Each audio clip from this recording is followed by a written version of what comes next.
Midnight, Savannah, Georgia, December 24th, 1831.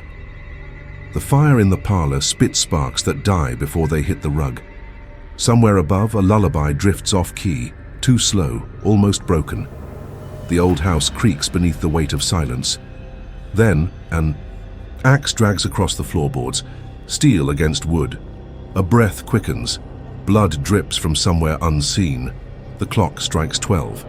The sound of children laughing in memory collides with the cough of whiskey-drunk men, and in that single breath before slaughter, the world holds still. A voice whispers, low as thunder rolling, "This night will not forgive." The estate stood just outside Savannah, its whitewashed walls rising above cane and cotton fields. Winter air bit sharper than usual, though the hearths inside burned with stolen wood. The mansion glimmered like a jewel in candlelight, but the quarters lay in shadow, lined with smoke, sweat, and chains that rattled even when nobody moved. Old Isaac sat by the gate with a rusted lantern, his gums bare, his hymn cracked. He hummed the same tune every night, never finishing it. He had seen masters come and go, overseers drunk on their own cruelty, and children vanish like mist in the river. Clara hurried past him carrying a pail of water that sloshed against her skirts. Her hands shook. She kept her eyes to the ground. Isaac rasped, "Girl, you spill that and he'll have your hide," she whispered back. "Then I'll lick it off the dirt before he sees." Isaac chuckled without joy, the sound dry as dead leaves. "Don't let fear eat your tongue. Best keep some words hidden for the grave," she didn't answer. Her footsteps tapped faster against the stone path, fading into the great house where laughter already leaked through the shutters. Inside, the master and his friends drank deep from bottles of imported brandy, their voices slurred with victory, always victory. The plantation had survived another year of rebellion whispers, another year of storms, another year of lashings. The quarters told a different story. Winter smoke clung to the air, bodies huddled in thin cloth, the smell of damp, earth and salted meat turning sour. Clara ducked inside with her water, avoiding the stares of others. They knew she served close to the mistress. They knew she heard things, but she spoke little. Fear pressed down heavier than chains. Isaac dragged himself back onto his stool, lantern swinging. He spoke to no one in particular. Christmas come and what joy it bring. Master got his whiskey, mistress got her lace, and we... He tapped the empty space where teeth should have been. We got silence. A boy no older than 7 crept near him. Wide eyes, belly hollow. "Uncle Isaac," he whispered, is it true what they say? That a woman will burn this house down one night?" Isaac's lantern shook. He spat into the dirt. "Boy, stories keep folk breathing, but fire take everything." The boy shivered and ran back. Isaac turned his eyes toward the mansion's lit windows. Inside, Clara poured wine into crystal goblets. A hush fell when the master raised his glass, but Clara's gaze flickered toward the corner where a young woman stood still as a statue, her face half hidden in shadow. Her eyes fixed not on the guests, but on the axe leaning against the wall by the hearth. The night pressed heavy. The wind moaned against the shutters. Somewhere deep inside the house, the lullaby began again. And Isaac whispered almost to himself, "She's the one they're waiting on." The lullaby was Mary's first memory. Her mother's voice carried it low through the quarters at night, weaving hope into the dark. Words from another land, another tongue, softened by the hum of fire and the rattle of chains. "Sleep, my child," her mother whispered one night, stroking the crucifix she wore around her neck. A simple piece of silver, dull from years, but bright against her skin. Mary asked, "Why you always sing when it's so dangerous?" Her mother kissed her hair. "Because they can take everything, but they can't silence a song in the night." The next day, the song was silenced forever. Thomas Calhoun's voice cracked like a whip in the courtyard. Whiskey thickened his breath. His cane clutched like a weapon. "I said quiet.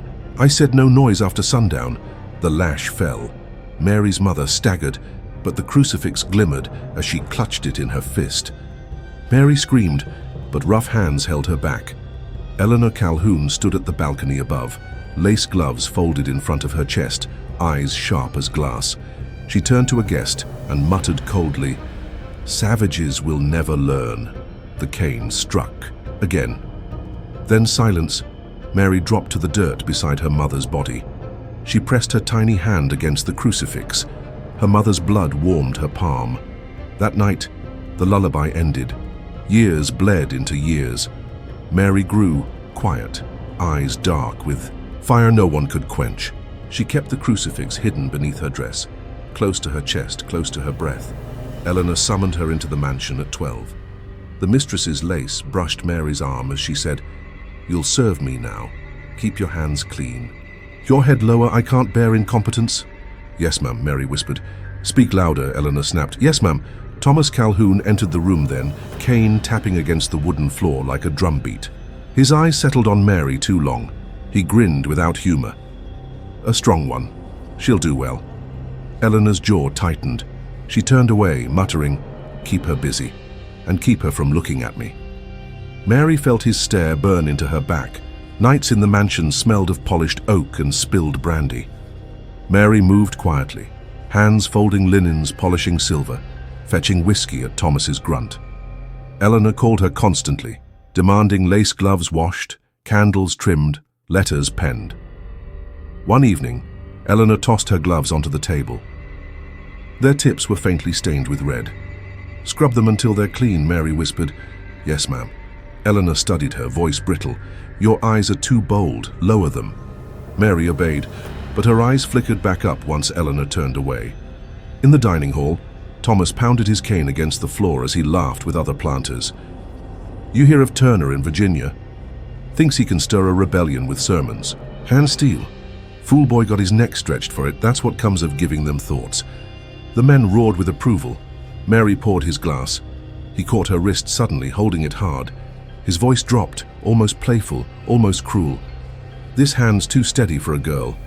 You hiding something in those eyes?" Mary didn't flinch. "No, sir." He let her go, cane tapping as he leaned back. "I'll find out." One night, Clara found her scrubbing Eleanor's gloves by the water pump. Clara whispered, "They don't like you. Why you always stare back when they tell you not to?" Mary's hands kept scrubbing. "Because someone has to remember they're not gods." Clara shook her head nervously. "You'll get whipped." Mary paused, lifted the crucifix from beneath. Her dress kissed it once, then tucked it away. "Whip me, beat me, sell me, it don't matter, I'll still be here." Clara shivered, glancing toward the mansion windows where the master's shadow passed. "Careful, Mary. He watching?" Winter of 1822, 10 years before the axe. Mary was 16. Snow dusted the cane fields, unusual for Georgia, and the air, cut colder than memory. She carried logs to the hearth in Eleanor's chamber. The mistress sat by the fire, gloves off, hands delicate, fingers stiff from age. Eleanor murmured without looking up, "You remind me of her." "Your mother." The same stubbornness. Mary froze. Eleanor's lips curled. She thought her voice mattered. Now she's dust. Learn from her mistake. Silence keeps you alive. Mary placed the logs into the fire, sparks snapping like tiny screams. She turned her face so Eleanor couldn't see her eyes glowing in the flame. By 18, Mary was tall, quiet, always moving like a shadow. Thomas's cane followed her steps, tapping wherever she went. One evening, drunk, he staggered into the kitchen where she scrubbed pots. "Girl," he said, slurring, "why are you so silent? Talk to me." Mary kept scrubbing. He leaned close, cane pressing against her side. "One day you'll learn to be grateful. A woman in your place needs protection." She whispered, "I don't need yours." He slammed the cane on the counter. "You'll take what I give you." Mary's jaw tightened. She didn't lift her eyes. But inside, the fire that had lived since childhood flared. The crucifix pressed cold against her chest, and the lullaby, long buried, stirred faintly in her memory. The night closed with wind battering the shutters. Isaac hummed somewhere outside, the broken hymn that never ended. Mary lay awake in the servant's cot, crucifix in her hand, staring at the ceiling. Her mother's words echoed, "They can take everything, but they can't silence a song." Mary whispered into the dark, her voice steady now. "Then let them hear it." The cane field stretched endless. rose sharp as prison bars. At dusk, when overseers vanished to their whiskey, the fields softened. Shadows deepened, and sometimes laughter dared to rise. That's when Mary first spoke with Samuel. He was broad-shouldered, skin marked with welts, but his eyes held warmth that didn't belong in chains. He whittled in the corner of the quarters, a small knife flashing in candlelight. "You stare like you ain't afraid of nothing," Samuel said without looking up. Mary replied, "Fear just wastes breath." He chuckled, shaving wood into curls. "You were born with a storm in your chest. I can hear it when you walk." She frowned. "Storms destroy. They cleanse too." He handed her the carving, a bird, wings spread as though about to fly. "Keep this. One day you'll need to remember what flight feels like." Her hand closed around the bird. Warmth flooded her chest, fighting the cold that had lived there since childhood. That same winter, Reverend Pike came. He wore threadbare black, collar fraying, Bible tucked under his arm. His voice was soft but edged with steel. He preached to the slaves in whispers after midnight, psalms spilling like water into dry ground. One night, when most had drifted to sleep, he found Mary by the fire, staring at Samuel's bird. "You listen with more hunger than the rest," Pike murmured. Mary looked up sharply. "I don't hunger for sermons." "No," Pike said, sitting across from her. He opened his Bible, revealing pages creased and worn. "But you hunger for words." Her eyes flickered. "And what use is that? They say words get you killed." Leaned closer, voice dropping. "They get you remembered." From that night, Mary learned under his hand. Bent over the tattered Psalms book, she traced letters with her finger, whispering them like spells. "The Lord is my shepherd." The words cut deep, not as comfort, but as promise. Eleanor discovered it by accident. She swept into the servants' chamber one morning, lace gloves pristine, voice clipped. Mary scrambled to hide the book beneath her apron, but Eleanor's gaze pinned her. "What's that?" Mary froze. Eleanor seized it, holding the Psalms like filth. Her lips curled. "Reading. Who gave you this?" Silence. Eleanor's voice sharpened. "Answer me," Mary whispered. "No one." Eleanor's hand cracked across her face. Gloves, striking sharp. "Don't lie to me. You think letters make you equal? They make you dangerous, and dangerous things are put down." She tore a page from the book, crumpled it in her gloved fist. "If I see so much as a whisper of ink in your hands again, you'll wish your mother had left you in the grave with her." Mary lowered her eyes, blood filling her mouth, but her hands clenched tight behind her back, nails digging into skin. 2 weeks later, Reverend Pike was gone. No farewell, no sermon, no trace. The quarters buzzed with rumors. He'd been caught, silenced, buried somewhere nameless. Clara whispered to Mary, "Don't ask, don't speak, you'll be next." Mary nodded, lips sealed. But that night she crept under the floorboards, hiding scraps of paper and charcoal. Her first secret letter began simply, "I remember." Samuel found her writing weeks later, crouched in the corner with her bird beside her. "You'll bring fire." "Down on yourself," he muttered, though his eyes softened. Mary didn't look up. "I'm already on fire." He crouched beside her, hand brushing hers. "Promise me if you're caught, you'll burn the letters." She met his eyes. "No. If I'm caught, let them find every word. Let them choke on them." He stared at her, then kissed her forehead quickly, like a man stealing hope. Spring of 1825. Samuel was accused of stealing meat from the smokehouse. Josiah, the overseer, dragged him into the yard, whip coiled like a snake. Mary ran forward. "He didn't take it," Josiah sneered. "Then who did?" Mary's silence was her only shield.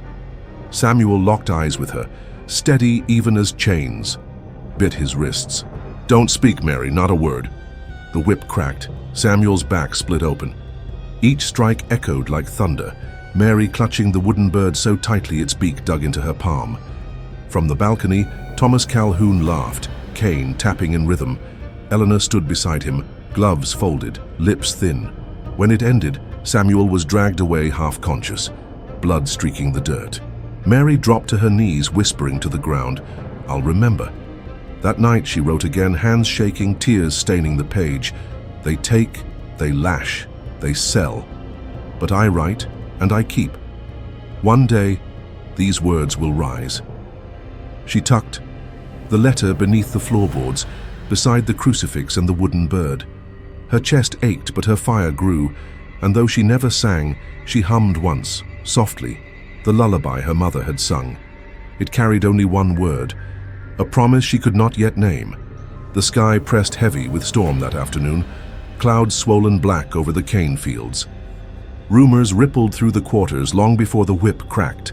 Samuel had been caught again. This time, it wasn't meat. This time, they said, he had stolen silver from the master's own chest. Mary shoved her way through the crowd gathered near the barn. Samuel stood shackled, wrists raw, face bruised from fists. He didn't fight, didn't beg. His eyes found Mary's, calm in the storm. Thomas Calhoun strode from the mansion, cane striking the ground in sharp rhythm. Eleanor followed, her lace gloves immaculate despite the mud. Behind them came Josiah, the overseer, his grin thin and venomous. His whip dangled at his side, dried blood clinging to its braids. Mary hissed, "It's a lie. He'd never touch." "Silver." Clara grabbed her sleeve. "Hush, Mary, please, they'll hear." But Mary pushed forward until she stood before them all. "He didn't do it." Thomas turned his whiskey-glazed eyes on her. "And how would you know, girl?" "Because he's not a thief. He's honest. He's—" The cane cracked across. Her face before the word could finish. Pain exploded white. She fell to her knees, copper flooding her mouth. Thomas leaned down, voice dripping with contempt. "Girl, you'll learn. Love is not for your kind." The words cut deeper than the "Plot." Mary spat blood into the dirt, lifting her eyes anyway. "You're lying." Thomas raised the cane again, but Josiah stepped forward, grinning. "Best not break her too much. She's still useful in the house." His whip twitched, hungry for flesh. Samuel called out, voice steady despite chains. "Mary, listen to me. Don't cry, don't fight, live." His eyes locked with hers. Then Josiah yanked the chain, dragging him toward the wagon. The quarters erupted in whispers, prayers, sobs. Isaac hummed low, the broken hymn trembling like wind through dead trees. Clara covered her face, tears spilling between her fingers. Mary staggered to her feet, blood on her cheek, crucifix pressing cold against her chest. She stumbled forward, clawing at Samuel's arm. "Don't take him! Don't!" Josiah shoved, her back with the butt of his whip. She crashed into the dirt, wooden bird tumbling from her pocket. It cracked against a stone, wing splintering. Samuel's voice rose one last time as he was thrown into the wagon. "Remember, Mary. Remember." "Me?"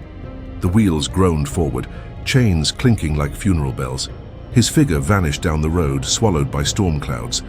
Mary knelt in the mud, clutching the broken bird, blood dripping from her lip. Around her, silence thickened, heavier than chains. Eleanor spoke at last, her tone cold as glass. "See? To it she scrubs the blood from her dress before supper. I won't have stains in my house." She turned away. Thomas followed, cane tapping with every step. Josiah lingered, whip swinging lazily, eyes fixed on Mary. "Storm in your chest, girl. Careful it don't burn you alive." He spat into the dirt beside her, then walked off, laughing low. The crowd dissolved, murmurs fading into the quarters. Isaac's hymn trailed off unfinished.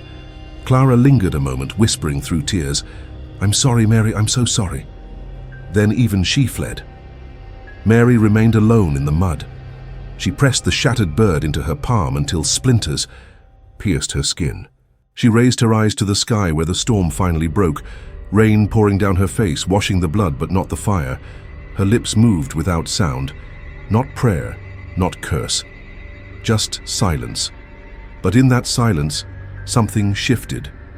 Mary's vow was made, not with words, not with screams, but with the steady, burning promise in her chest.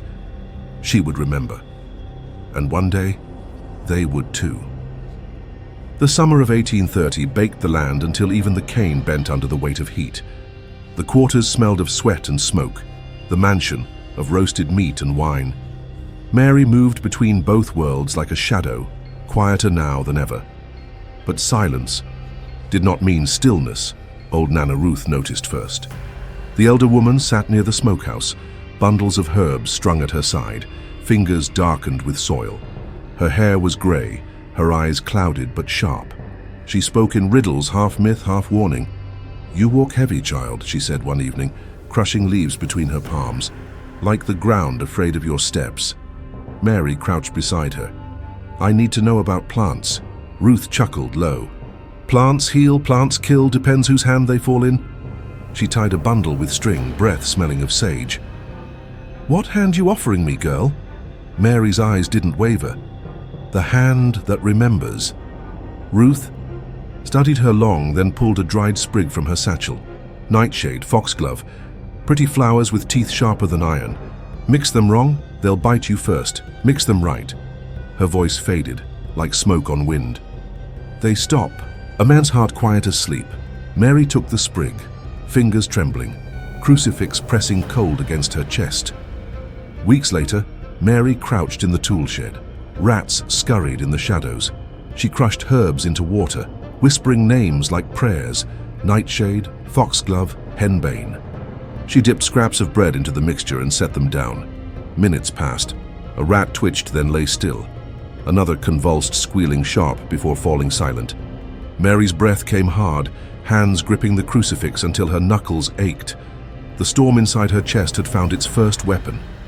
One evening, Clara stumbled into the shed while Mary ground herbs with a stone. Clara gasped, "What's that smell?" Mary's hand froze. She turned, face unreadable. "Medicine for Ruth's cough." Clara frowned, stepping closer. "It smells bitter, like death." Mary's eyes flickered. Then she smiled. Small, cold. "Maybe that's what cough needs." Clara shivered, retreating. "Be careful, Mary, you scare me sometimes." When she left, Mary exhaled sharp, hiding the mixture beneath floorboards. Isaac cornered her days later at the well. His lantern swung, voice low. "You think I don't see? You moving like a fox in the henhouse, too many eyes on you." Mary met his gaze. "If I'm careful, it won't matter." Isaac shook his head. "Careful don't save you from a whip. Or worse." Mary leaned close, voice cutting. "Then let the whip come, better than silence." He hummed his broken hymn, eyes wet with sorrow. "Storm in your chest, girl. Storms drown too." In the mansion, a boy wandered the halls. 8 years old, with Thomas's pale eyes and Mary's skin, William, born of the master's violence, raised half in shame, half in favor. The other children scorned him. The mistress tolerated him only for show. Mary found him crouched by the steps one evening, clutching a wooden horse with its leg broken. He tapped it nervously against the floor. He looked up at her, innocent, curious. "Why do you always hide papers in the floor?" Mary froze. "What did you see?" William shrugged. "You write at night. Then you put it under the boards. I hear the creak." She knelt, taking the horse gently from his hands. "If you tell anyone, they'll hurt me, do you understand?" He nodded solemnly. "I won't tell. Promise." She gave him back the toy. "Then keep this secret safe like I keep you safe." The boy smiled. The broken horse clutched tight. Innocence wrapped in tragedy. Dr. Hensley arrived on horseback that autumn, summoned for Thomas's endless stomach pains. The physician was thick around the middle, eyes red from drink, fingers stained with tobacco. His satchel clinked when he set it down. Eleanor fussed. "He eats too much, drinks too much, but he never listens." Hensley smirked, pulling out a small vial of amber liquid. "Laudanum. A few drops calms the gut, a few more calms the whole man." He laughed at his own joke. Mary stood silent in the corner, eyes fixed on the vial. When he left, she lingered, near the satchel. For 1 second, her fingers brushed the glass, slipping it into her apron. Later that night, Eleanor entered the pantry and caught Mary holding the vial. "What's that in your hand?" Eleanor's voice cut sharp. Mary's mind raced. Then she forced a calm smile. "A polish for silverware. Doctor said it helps shine." Eleanor narrowed her eyes, but Thomas shouted for brandy, and she turned away with a huff. "Don't waste time, girl. The goblets aren't cleaning themselves." Mary slipped the vial deeper into her dress, heart pounding. Josiah's suspicion grew. He watched her too closely, whip always within reach. One night he followed her into the cane fields, her steps quick between stalks, moonlight slicing the rows. She heard his boots crunch behind her. She darted left, crouching low, pressing herself against the earth. His whip hissed through the stalks, but he lost her trail. "Fox in the dark," he muttered, eyes scanning. "One day I'll catch you." When he left, Mary rose slowly. Crucifix, warm against her skin, herbs clutched in her palm. Back in her chamber, she wrote by candlelight, ink smearing as she pressed too hard. "If I die, let them know why. If I burn, let the fire spread." She folded the letter, tucking it under the boards with the others. Beside the crucifix, the broken bird, and William's promise. Above her, the lullaby hummed faintly, carried by memory. The storm in her chest was no longer waiting. It was gathering. Christmas Eve, 1831. Frost lay thin upon the windows, though the hearth roared hot inside. The Calhoun mansion glowed with firelight and laughter, the smell of roasted goose heavy in the air. Wax dripped in steady lines from tall candles, their shadows stretching like ghosts across the lace-draped table. The guests gathered close, planters, neighbors, children upstairs squealing over toys. Whiskey poured freely. Thomas Calhoun's voice boomed above them all, rough with drink. Eleanor, wrapped in pearl silk and lace gloves, presided like brittle royalty. Mary moved silently among them, her tray steady, her face a mask. In her apron, the crucifix pressed cold against her chest. Thomas bellowed, slamming his iron-tipped cane against the floor. "Christmas, a night for plenty, a night for cheer. Let the wine flow, let the fire burn." Eleanor raised her glass, voice sharp but sweetened for the occasion. "To a blessed Christmas." The guests echoed, glasses lifted. Mary poured, her hands never trembling. Into the ruby wine, she had dropped the laudanum, herbs ground fine with Ruth's whispers. A bitter kiss beneath the sweetness. She moved cup to cup, her reflection flickering in the polished silver. The first cough came soft. A neighbor touched his chest. Another coughed harder, crimson staining his napkin. Chairs scraped, glasses spilled.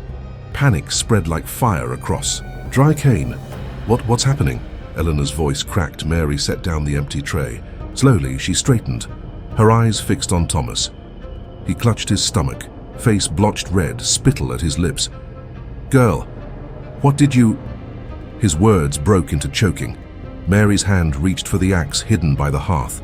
The handle warm, the blade catching firelight. She stepped forward. Silence fell, thick and awful, as if the world itself held its breath. The only sound, the creak of floorboards, the hiss of fire, the wet rasp of dying lungs.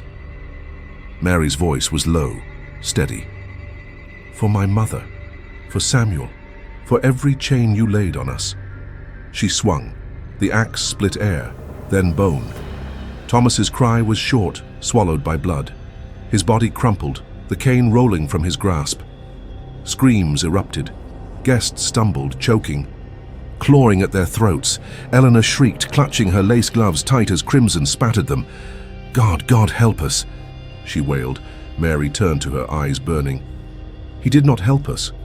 She swung again. Upstairs, children's laughter stilled. Footsteps pattered on the stairs. Thomas's sons, wide-eyed in holiday nightclothes, froze at the sight below. Father. Sprawled, blood steaming, mother shrieking. Mary's breath came ragged. She advanced, axe rising. "No, please," one boy cried. "Please don't." But the storm in her chest raged too loud. The blade fell again and again, until silence swallowed their voices. Blood pooled across the floor, seeping into rugs, spraying Eleanor's gown. Her gloves, once white, now red. Isaac stood in the shadows of the hallway, hands trembling, hymn humming soft beneath his breath.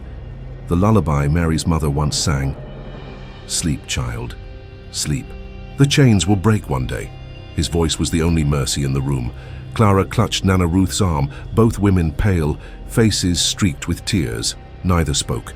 Witnesses only. Mary staggered, the axe slick in her hands. Her chest heaved, eyes wild. And then, a sound. Small, trembling. "Mary?" She turned. William stood at the bottom of the stairs, clutching his broken toy horse, his pale eyes wide, filled not with hatred but terror. He whispered, voice cracking. "Why?" "Mary!" Froze. The axe felt suddenly heavy. Her lips trembled. "You should not have seen this." William shook his head, tears spilling. "You killed them. You killed everyone." Her breath caught. She saw Samuel's bird in her mind, her mother's crucifix against her chest, the lullaby echoing. Innocence, the one thing untouched. Her hands shook. She raised the axe, then stopped. "No," she whispered. "Not you." She let the blade fall to the floor with a dull thud. "Run." William blinked, then bolted, bare feet slapping against the floor, his screams splitting the night. He ran out the door into the cold, into the dark, into legend. Eleanor crawled toward Thomas's body, lace-torn, hair undone, sobbing like an animal. "You monster!" she spat at Mary, voice breaking. "You'll burn for this, burn!" Mary stood over her, face streaked with blood. Her eyes were hollow, her voice quiet. "I already burn." She turned away, Isaac's lullaby still humming through the hall. The fire popped. The candles guttered low. Blood steamed on the boards, and Christmas Eve, once meant for joy, became a night of silence, broken only by the storm that had finally burst. The massacre spread like fire through Savannah. Before dawn broke, riders thundered down muddy roads, coats whipping behind them, shouts tearing the still air. At the Calhoun estate, the mansion stank of smoke, blood, and spilled wine. Wax candles had burned to stubs, flickering over the carnage. Eleanor. Calhoun crawled from the wreckage, her gown stiff with dried blood, her lace gloves still stained scarlet.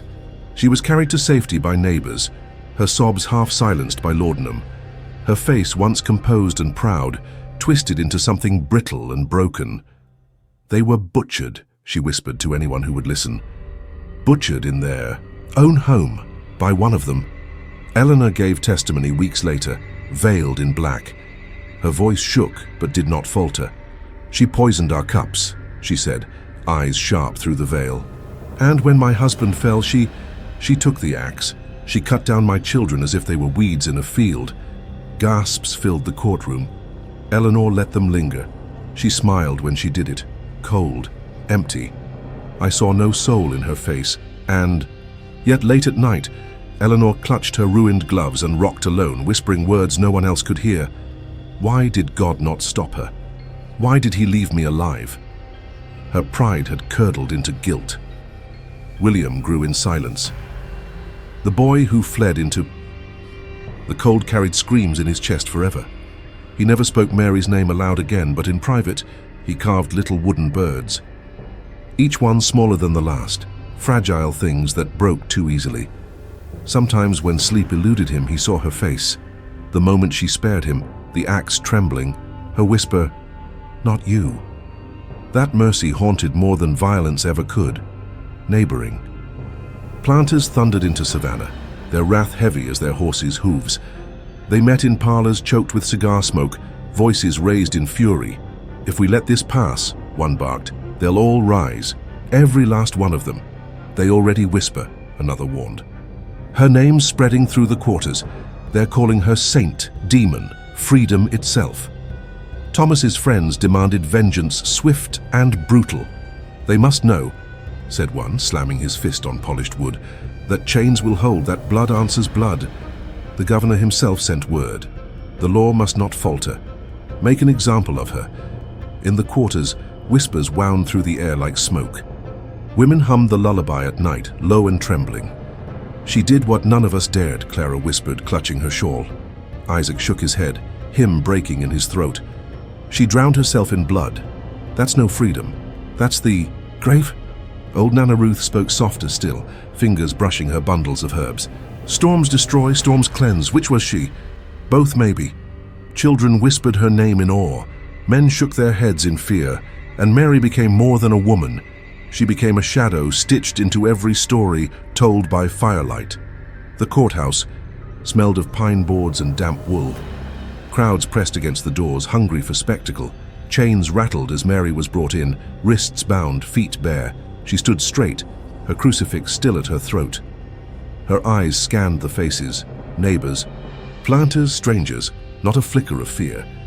The judge leaned forward, wig powdered, eyes cold. "Do you deny it?" Silence stretched.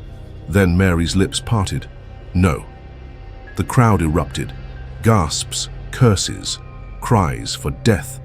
The judge slammed his gavel. "And do you repent?" Mary's eyes fixed on Eleanor in the front row, her black veil trembling. "I regret only that I spared some." Chaos broke. Eleanor fainted. Men shouted for the rope. Mary stood silent, storm unbroken. The gallows rose high on the edge of the square, black wood stark against a pale sky. People gathered in their Sunday best, eager for blood to settle fear. Mary was led up in chains. Her feet left prints in the frost. The noose swung in the wind like a serpent waiting to strike. A preacher read verses, but she did not bow her head. Final. "Words?" the executioner asked. Mary's voice rang clear. "You chained us, beat us, sold us. Tonight you chain me. But the storm won't end here. It will come again." The rope tightened. The crowd roared. And with a crack, silence fell. Her body was cut down, burned to ash, scattered in the river so no grave could hold her, no stone mark her. But ashes spread wide, and rivers carry far. In the quarters that night, Isaac hummed the lullaby again, voice breaking with tears. "Sleep, child, sleep, the chains will break one day." And though Mary's body was gone, her name flowed through whispers, carried by firelight, carried by song. A storm that would not die. Years passed, seasons turned, wars came and went, but the night of Christmas Eve, 1831, never left Savannah. It lingered in whispers, in firelit tales, in the silence of children listening too closely. For the white planters, Mary's name curdled into warning. They called her the Christmas Eve Devil. She poisoned the cups, split them open like beasts. Old men muttered in parlors heavy with cigar smoke. "If you let them read, let them dream, that's what follows. Murder at your table." Parents hissed the tale to their children. "Mind yourself, or the devil girl will come with her axe. She waits by the fire for wicked children." Her story became their fear embodied, a shadow behind every chain, a reminder that even the lash could not crush the storm completely. But in the quarters, Mary was remembered differently. Around low fires, women hummed lullabies her mother once sang. They added new verses, dark and strong. She carried the axe, she carried the flame, she broke the chains, she spoke the name. Children whispered her deeds as if they were scripture. "Mary who dared," they said. "Mary who rose." Some called her saint, some called her demon. All knew her as proof that rebellion lived, however blood-soaked. Old Nana Ruth, before she passed, told the children she was storm. Storms tear, storms feed. But storms remind the sky it cannot stay still. And so the name Mary became both prayer and warning. Decades later, after war had cracked the South open and slavery was broken by law, the tale of Mary lived on. Freed people spoke her name in church pews, in cotton rows, in quiet kitchens where memory still bled. Songs softened into ballads. She swung the axe, she made them fall. She broke one chain, she broke them all. But not everyone remembered with reverence. William, grown grey, told his children a different version. He never spoke of blood. He never described the screams or the way her eyes had burned. Instead, he told them softly, "She was my sister, Mary. She burned too bright for this world." The children listened wide-eyed. "Was she wicked?" they asked. He shook his head. "No, she was a storm, and storms don't ask if they're wanted. They come." In his telling, she was not devil or saint, only flesh and blood, marked by chains and fury. He carved them little birds, just as Samuel once had carved one for her. Each bird he placed gently in their palms, whispering, "Remember her. Not the way others tell it, but the way I saw her." She spared me, and his children grew, carrying both the fear and the mercy in their veins. By the century's turn, Mary lived in two worlds. In the ledgers of white men, she was a monster, a name invoked to guard against rebellion. In their sermons, she was Satan's daughter. In their folklore, she lurked in shadows, axe dripping, but in the songs of the oppressed she remained Mary the Liberator. Her lullaby spread from Georgia to Mississippi, from plantation ruins to church choirs. Sometimes it was hummed soft as comfort. Sometimes it rang fierce as warning. Chains can bind the hands but never bind the fire, and so her story split. Devil and saint, horror and hope, blood and lullaby. But either way, she was never forgotten. The storm she carried still rolled, echoing in every whispered story, every trembling hymn, every chain remembered in silence. What is justice? Is it the rope stretched taut in the town square, the crowd shouting for order, the law satisfied by a body swinging? Or is it the fire in one woman's chest, searing through fear, refusing to bend beneath the weight of chains? Mary. How Savannah forces the question upon us. Was she a murderer drunk on blood and vengeance? Or was she history's answer to cruelty, the storm no lash could tame? Every chain leaves a scar, and every scar leaves a story. These stories do not stay buried. They slip between cracks, carried in songs, in whispers, in lullabies sung low. To children who never knew the hand that first sang them, oppression breeds silence. But silence is not empty. It swells, waiting, until one voice breaks it.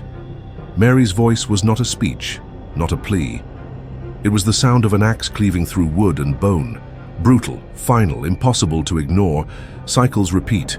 Masters rise, rebellions answer. Laws tighten, chains return in new forms. But memory endures longer than rope or whip. And in memory, Mary walks still. Some say with the devil's grin, some with a saint's crown, all with blood on her hands. Perhaps justice is not found in gallows or massacres. Perhaps it is found in remembering, in refusing to let silence be the only monument. Her storm broke nearly 2 centuries ago, yet even now the echo lingers. If you were Mary, beaten, betrayed, stripped of love, watching your mother silenced, your first love sold away in chains, what would you do? Would you bow your head, forgive, pray for a heaven that never came, or would you take the axe? History cannot agree. Some call her monster, others martyr.